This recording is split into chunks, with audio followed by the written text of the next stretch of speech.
No vídeo de hoje eu separei 5 top ações para investir em 2024 e, na minha opinião, possui bons indicadores e muitas possibilidades de crescimento para investir agora já no começo do ano, no ano seguinte, 2024. E pode ser até uma boa opção de estudo para você também estudar e, consequentemente, decidir qual empresa dessa que eu vou mostrar para vocês hoje pode fazer parte da sua carteira de investimento. Eu sou o Robson Andrade e muito prazer.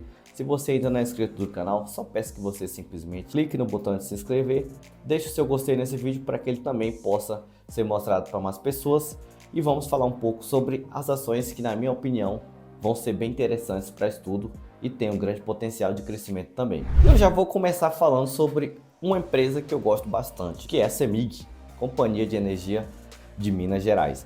A CEMIG tem ótimos indicadores e o seu preço também hoje é um dos mais baratos aí das empresas que atuam no setor de eletricidade, A CEMIG atua principalmente na distribuição e geração também de energia, além de ter participação e investimento em várias áreas do Brasil. Por mais que o nome seja Companhia Energética de Minas Gerais, ela possui investimentos na área de eletricidade, tanto na distribuição, geração, em diversos estados espalhados pelo Brasil. E também possui uma participação significativa na Taesa, que também é outra empresa de transmissão de energia elétrica, que é a Companhia de Transmissão Aliança, o antigo nome da empresa. E aí a Taesa, consequentemente, é uma empresa bem conhecida também. E claro, se a CEMIG não se diferencia em muita coisa, A CEMIG tem aquela questão de ser uma empresa estatal do estado de Minas Gerais, porém existe aí uma grande discussão a respeito da privatização dessa empresa. E, consequentemente, uma empresa no sentido de privatização pode ser muito mais interessante, uma vez que as decisões em relação aos resultados e a melhora de performance do que a empresa pode gerar vai ser definida de forma diferenciada e separada do que o governo pode definir. A maioria das empresas e negócios relacionados aos governos, tanto estadual quanto federal, principalmente federal, da União, possui os resultados, são empresas deficitárias, que geralmente trazem resultado positivo, geralmente trazem um custo maior para a União e quem, querendo ou não, consequentemente, paga um pouco do preço por isso também, é todos nós. Então, eu sou até um pouco a favor sim de privatizar, mas que sempre essa privatização seja para trazer mais benefícios, principalmente para nós consumidores, no caso de energia, consumidores no caso de outras empresas também, de outros serviços que consequentemente são importantes para nós como sociedade. E, na minha opinião, a privatização ela não tem em si tudo de ruim, mas você pode até deixar a sua opinião, seria interessante também. Eu queria saber um pouco da sua opinião. Você é a favor ou não de privatizações de empresas estatais, tanto de governos estaduais quanto federais? Você é a favor ou não? Qual que é a sua opinião a respeito? Comenta aí, eu tô afim também, tô bem curioso para saber qual que é a sua opinião a respeito. E lembrando, claro, que toda opinião tem que ser respeitada, não existe ninguém errado ou certo nisso, As opiniões têm que ser livres e, claro, expressadas de forma sem nenhum tipo de barreiras, e aqui sempre vai ter disso. Então, pode comentar qual que é a sua opinião. Eu tô curioso para ler e acompanhar os comentários de todos vocês a respeito desse tipo de discussão que muitas vezes pode ser até polêmica em alguns momentos. Mas vamos falar sobre CEMIG 4, principalmente falando já sobre o seu preço. O preço aqui da CEMIG, R$ 11,35, uma única ação do código 4, que é CMIG4. Existe também ações do código 3, que é a CMG3 no caso, que são ações preferenciais, ordinárias, Ações de código 4 são ações preferenciais, código 3, ações ordinárias. Os dividendos que a CEMIG pagou nos últimos 12 meses foi de 9,7%, não é um rendimento ruim, tá até interessante. E claro, as ações se valorizaram 13,16% nos últimos 12 meses. Eu acredito que ainda tem muito espaço, principalmente se chegar a ser privatizada, essa empresa vai praticamente dobrar o seu valor de negociação, Vai ser uma empresa que vai bater ali R$ 20 tranquilamente em preço das suas ações.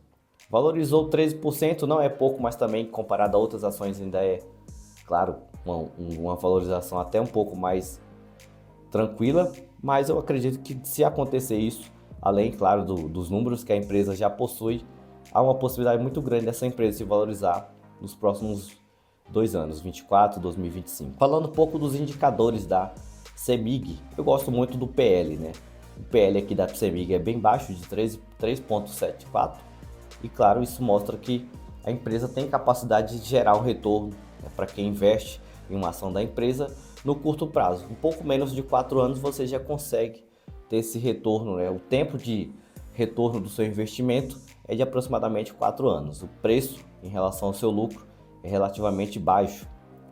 Outro indicador, PVP. A empresa tem um PVP de 1,02 no momento. É um dos menores PVP aí das empresas do setor de eletricidade. A maioria das empresas está com PVP bem elevado, né, de 1,7, outras de 2, 3 vezes o seu valor patrimonial. PVP de 1,02 é muito abaixo ainda do que a maioria das empresas elétricas estão. E é uma empresa que tem números bem atrativos e bem interessantes, né? O PVP é relativamente baixo hoje ainda. O PL eu gosto bastante, eu gosto de empresas com PL pelo menos ali até 11. Não gosto de empresas com PL muito esticado acima, né? Dependendo, claro, do setor também que a empresa atue. Gosto muito dos indicadores de endividamento da empresa, que aqui todos estão abaixo de 2, né? Até 2,5 ainda é tolerável, acima disso, 3, 4 eu já não gosto, o grau de endividamento nesse cenário. Aqui temos um grau de endividamento pouco próximo apenas de 1, tanto em relação ao EBITDA, ao PL da empresa. Então, a empresa não possui problemas, né, com endividamento elevado alto. Outra coisa, o ROI da empresa, né, o retorno sobre o investimento.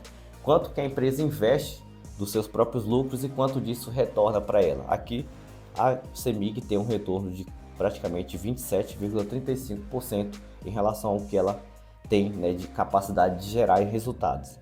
E é claro, para o investidor isso aqui é muito bom. Um ROI de 27% é muito bom.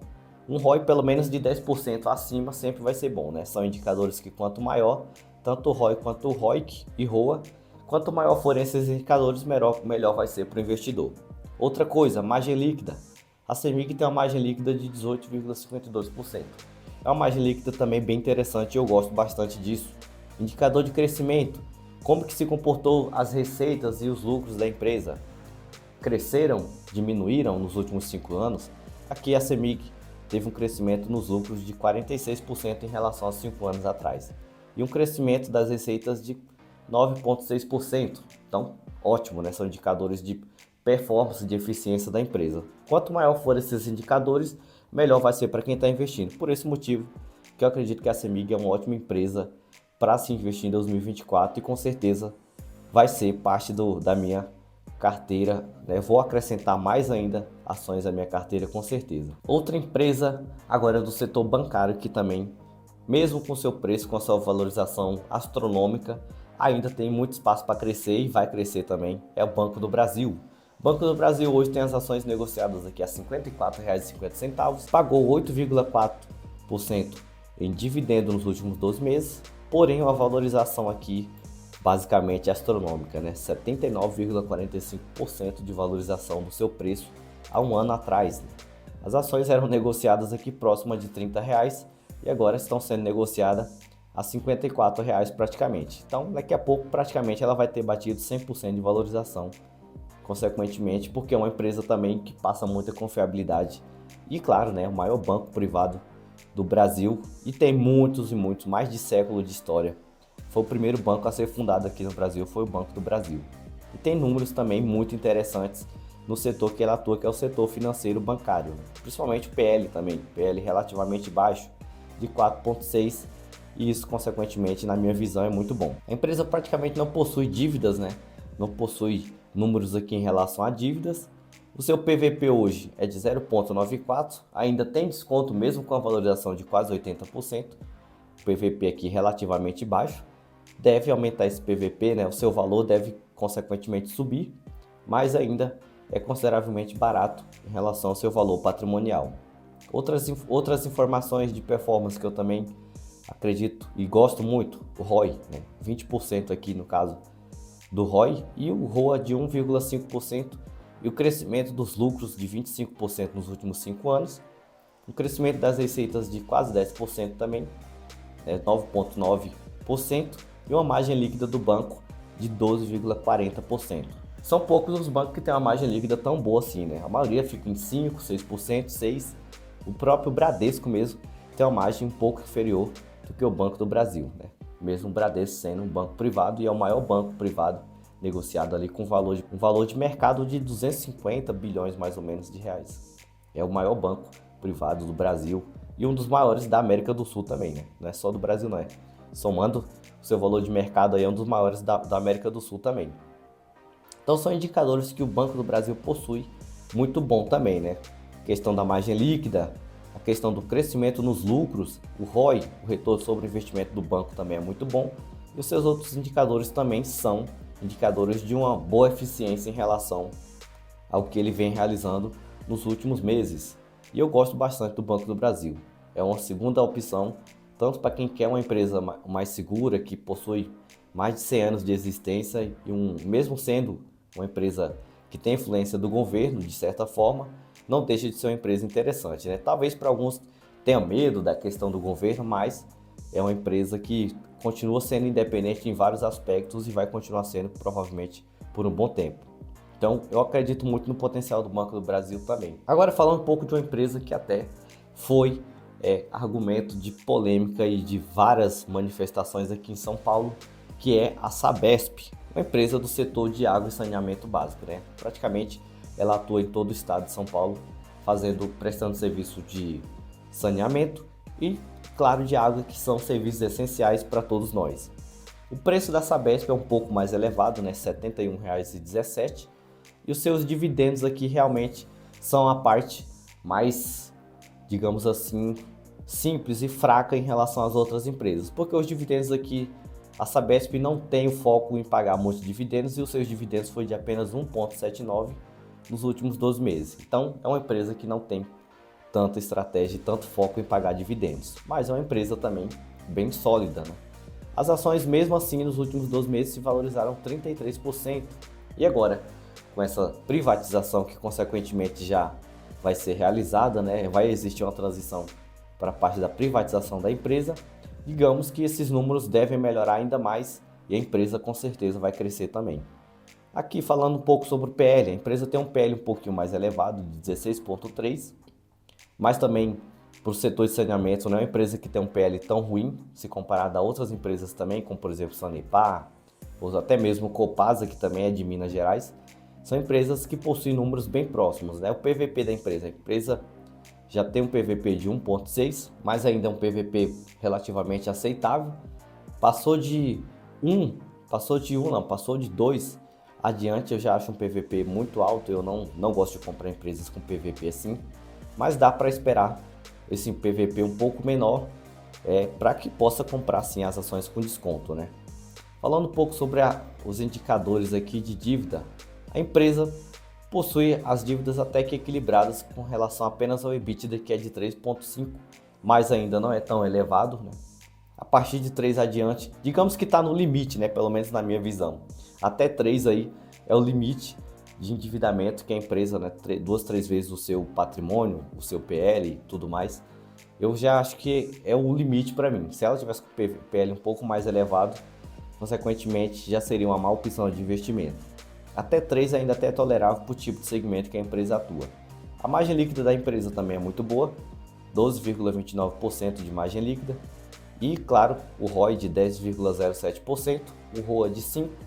E o crescimento aqui está um pouco mais, digamos assim, menos agressivo que as outras empresas, né? Até porque se trata de um setor que não tem, assim, digamos, muito espaço para inovação, né? É só prestação de serviço essencial, água e esgoto, saneamento, e simplesmente é isso. É uma empresa que mantém-se mais estabilidade ali. Por isso que se trata de uma empresa perene. Não tem tanta influência, não sofre tanta influência de muitas vezes do cenário econômico, de outras situações. Se mantém muito mais instável, é uma empresa que daria para ser focada mais em questão de segurança e focar na segurança e não, talvez, no crescimento, como o caso de outras empresas também. Mas é uma empresa que é bem interessante e acredito eu que com essa privatização os números dela devem melhorar muito mais ainda nos próximos 2 anos à frente. Mas, né, não tenho bola de cristal, também não posso dizer que é 100% de certeza. Isso aí só o tempo vai mostrar para nós investidores que gostam de acompanhar a respeito das empresas o que nós teremos de novidade. Mas eu estou um pouco otimista e espero que seja assim, né, no sentido bom, de positivo para a empresa e para quem tem dinheiro investido nessa empresa também no caso. O que podemos esperar de Sabesp com a privatização? O que você acha que pode acontecer com a Sabesp agora a partir do momento que ela vai ser privatizada efetivamente? O que você tem a dizer sobre isso?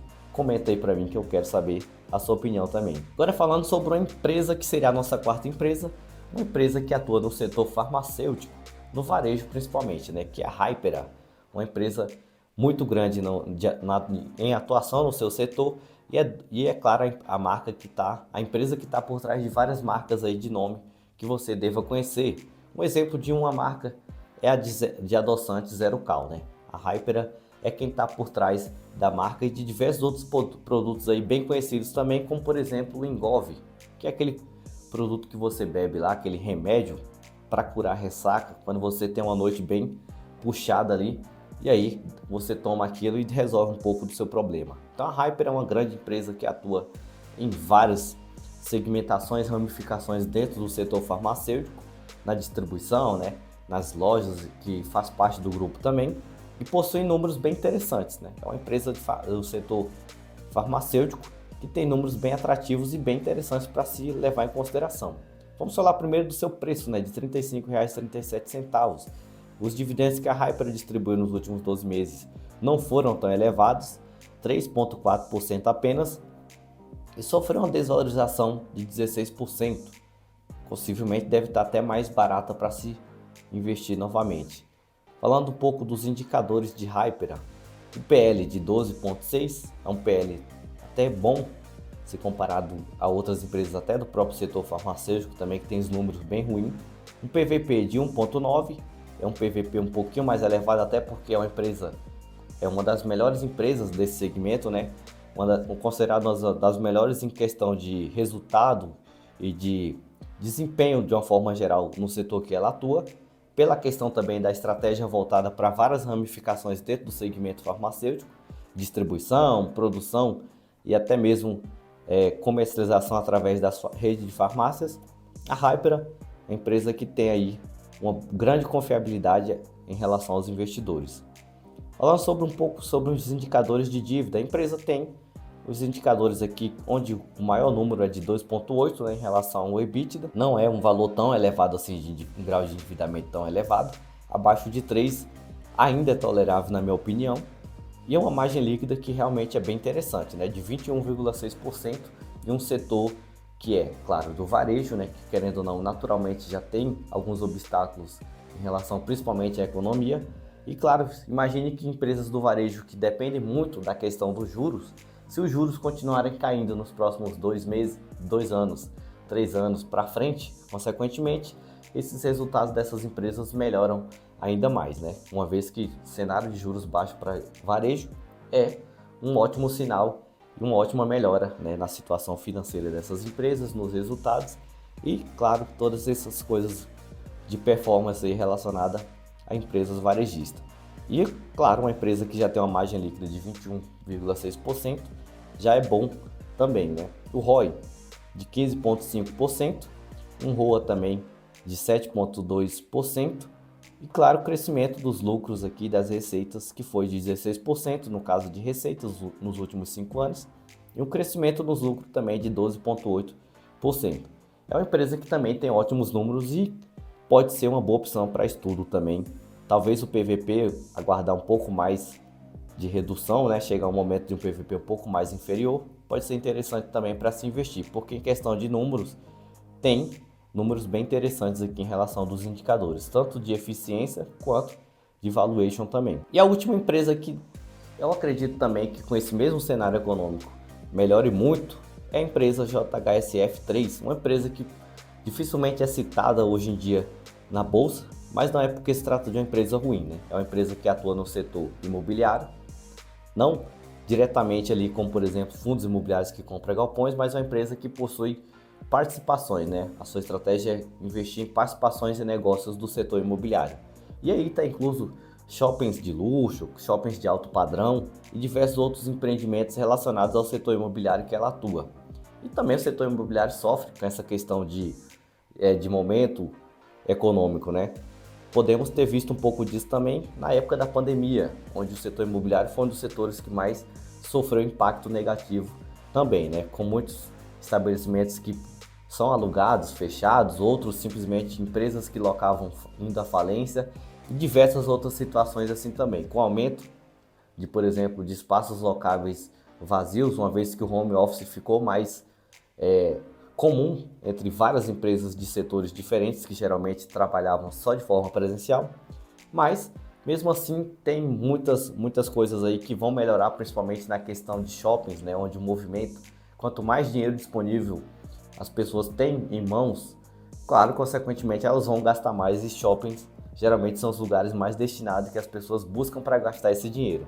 E com o cenário econômico melhor, consequentemente essas empresas também vão ter um desempenho muito melhor. A JHSF3, ela tem participação em vários negócios aí, principalmente de alto padrão no ramo imobiliário, né? Aqui mesmo em São Paulo possui participações em vários empreendimentos que são de alto padrão, e a empresa possui alguns números bem interessantes. Primeiro, os seus dividendos aqui de 8,6 nos últimos 12 meses, a empresa se valorizou, suas ações se valorizaram 11,67 nos últimos 12 meses. Bom, acredito eu que vai crescer muito mais e deva passar aqui no mínimo de uns R$ 6, R$ 7, de acordo com o que aconteça na economia nos próximos 2 anos. E falando um pouco sobre os seus indicadores, por exemplo, PL é um PL baixo, né, de 8,3, então, na minha opinião, é aceitável.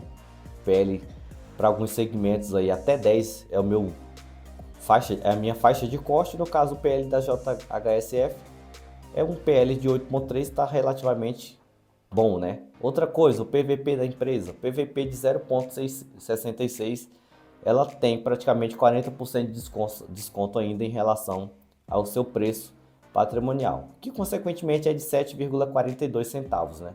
O preço patrimonial da empresa, das suas ações em relação ao seu patrimônio, é de 7,42. Ela está sendo negociada ali a 4 e pouco, né? Então ela tem espaço para chegar pelo menos ao seu valor patrimonial e ainda está com desconto bem interessante aqui de 33% em relação ao seu preço patrimonial. E a empresa possui alguns números bem interessantes, né? A questão talvez do endividamento seja um ponto de atenção pelo fato de ser 3,3 aqui, também de 3,5 em relação ao EBIT e ao EBITDA, e aí passando de 4, no caso para uma empresa desse tipo de segmento, eu já acho um pouco, né, arriscado, e claro, esperaria a empresa melhorar um pouco desses indicadores também. Então, ponto de atenção, na minha opinião, aqui seria analisar um pouco melhor a questão do endividamento da empresa, mas mesmo assim não é um endividamento tão elevado também, né? 3,3, 3,5 ainda dá para tolerar. Passou de 4 aí, já na minha visão já não é tão viável assim. Mas a empresa possui uma margem líquida bem interessante aqui de 26,29%. O ROI também não é tão elevado, né? Apenas de 7,8%. Deveria ser um pouco melhor, e o que se espera é que essa empresa melhore o seu ROI também nos próximos períodos. Mas a empresa teve um crescimento nas suas receitas aqui de 39,8% nos últimos 5 anos. Informações sobre o crescimento dos lucros aqui nós não temos disponível, mas é uma empresa que tem números assim bem interessantes, mesmo atuando no setor imobiliário, na participação no setor imobiliário. E eu acredito também que é uma empresa que vai ter um melhor desempenho, tanto quanto as outras também do varejo, do setor imobiliário, né, das outras empresas que também são do setor imobiliário, nos próximos períodos aí, com as taxas de juros continuando caindo, né? Uma vez que taxas de juros menores, você tem venda, por exemplo, de imóveis para empresas que atuam na construção e venda de apartamentos, um custo menor de financiamento. Você tem mais pessoas interessadas em fazer financiamento porque essas taxas de juros estão a um preço mais atrativo. Então, em relação a isso, né, as vendas possivelmente melhoram e aumentam o desempenho do resultado das empresas também. Seria apenas uma observação a respeito do setor imobiliário. E na sua opinião, qual dessas empresas que eu citei no vídeo de hoje vai ser uma ótima opção para investimento em 2024? Você tem alguma empresa que você imagina ser a sua preferida e a sua ótima escolha, sua boa escolha para 2024? Se tiver, ou se alguma dessas empresas, na sua opinião, não vale a pena, pode deixar nos comentários que eu vou estar atento e vou ler e vou responder também a sua opinião a respeito de qualquer uma dessas empresas. Eu vou ficando por aqui e até qualquer momento com mais conteúdo.